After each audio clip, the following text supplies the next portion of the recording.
Egendon Vervoning seterhat 1684 para prajurit dari Kepolisian Republik Indonesia maupun prajurit TNI.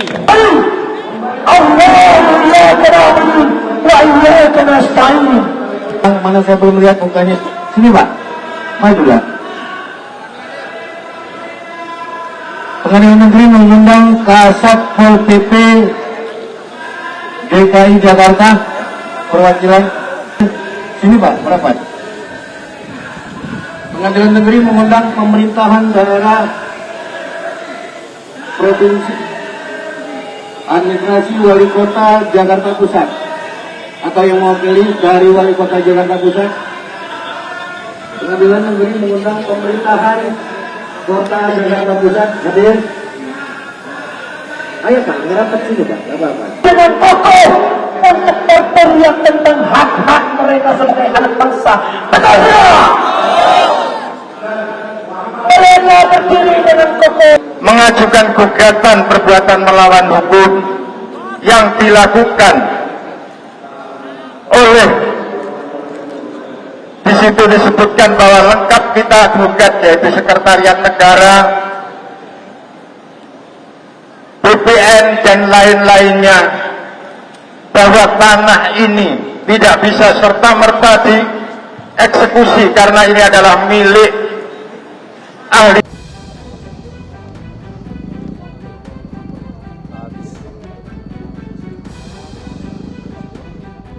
Kobaran api melalap sedikitnya 5 bangunan yang terdiri dari kantor dan mes milik perusahaan PT Agrinas Palma Nusantara yang berlokasi di Desa Sukarame Baru, Kabupaten Labuan Batu Utara, Sumatera Utara. Insiden pembakaran ini diduga menjadi buntut dari tewasnya seorang pria bernama Luis David Huta Barat, 32 tahun, yang diduga meninggal dunia akibat penganiayaan oleh oknum petugas pengawas dan keamanan PT Agrinas Palma Nusantara.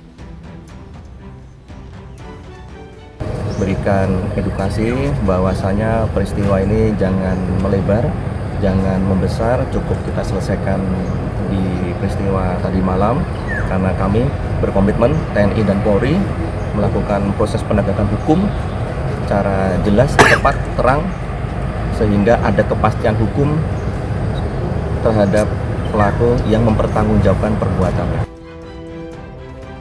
Sementara itu, terkait dugaan keterlibatan oknum TNI dalam peristiwa ini, Kepala Staf Kodim 0209 Labuan Batu, Mayor Infranti Sondang Hamonangan Tanjung, menyerahkan dan mendukung adanya proses penegakan hukum jika ada anggota TNI yang terlibat. Kalau memang nanti dari dugaan itu terbukti, ya kita serahkan saja kepada proses hukum. Saat ini kan sedang didalami oleh pihak kepolisian. Kalau memang nanti ada keterlibatan oleh TNI, ini akan ada pelimpahan ke Subdenpom. Dan tadi malam juga kita sudah bekerja sama dari Kodim, Polres, dan Subdenpom untuk mendalami permasalahan ini. Untuk menjaga keamanan, pihak kepolisian dan TNI menerjunkan 2 peloton personil untuk mengamankan lokasi. Dari Labuan Batu Utara, Sumatera Utara, Radi Kurniawan, iNews melaporkan.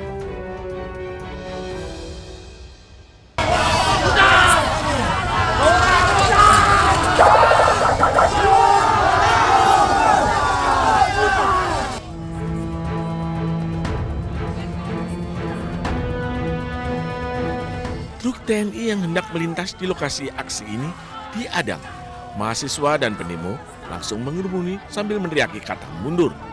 Personel TNI yang berada di dalam truk sempat berupaya melanjutkan perjalanan dengan menyalakan sirene. Namun massa tetap bertahan di jalan.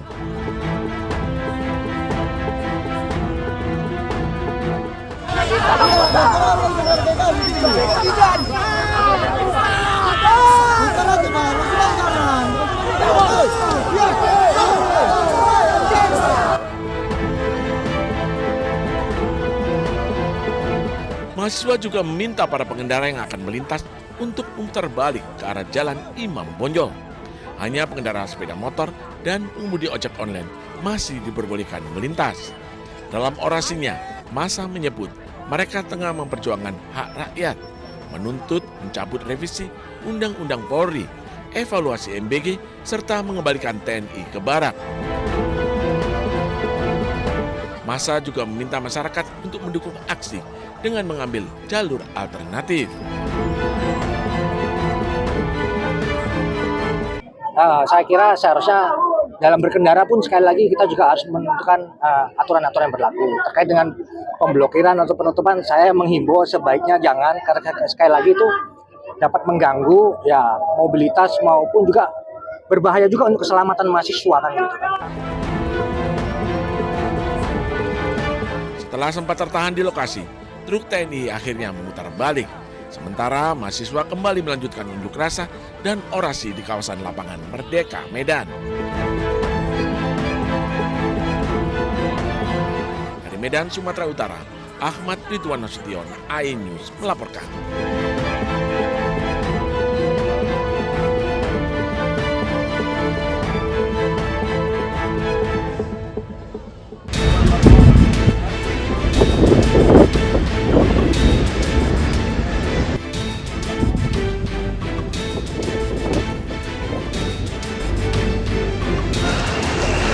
علم هاي بوش محلنا هون استهداف.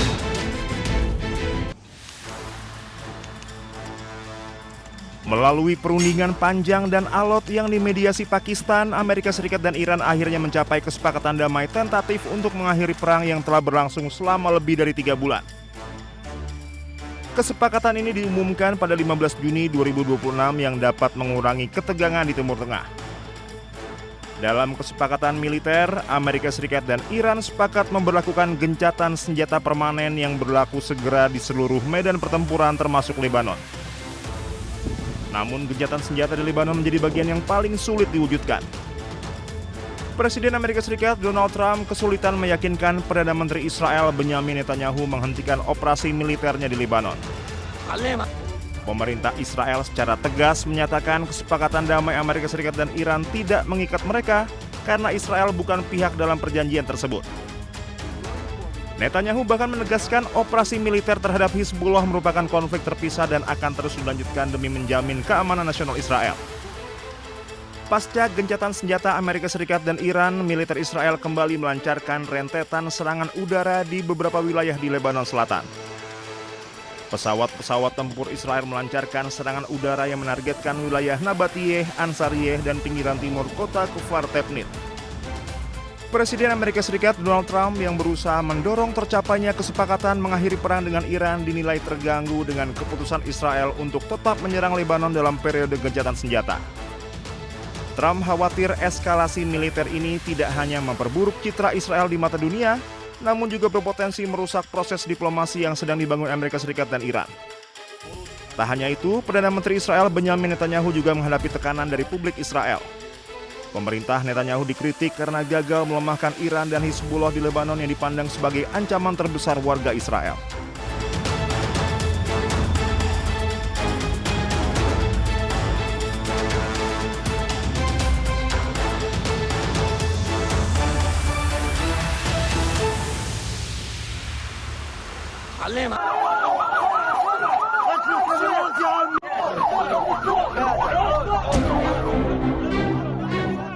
Dua warga Palestina tewas dan 6 lainnya terluka akibat serangan drone Israel di sebuah kawasan pantai di Khan Yunis, Gaza Selatan pada Rabu 17 Juni. Seluruh korban dievakuasi ke rumah sakit Nasser untuk mendapatkan perawatan medis. Serangan menghantam area pantai yang saat itu dipadati warga sipil. Banyak keluarga Palestina mengungsi di wilayah ini memanfaatkan pantai sebagai tempat berlindung dari cuaca panas serta kondisi kamp pengungsian yang semakin memburuk. Serangan ini menambah korban sipil di jalur Gaza. Kawasan pantai tersebut selama ini menjadi salah satu lokasi yang kerap didatangi warga yang kehilangan rumah akibat konflik dan tinggal di tenda-tenda pengungsian.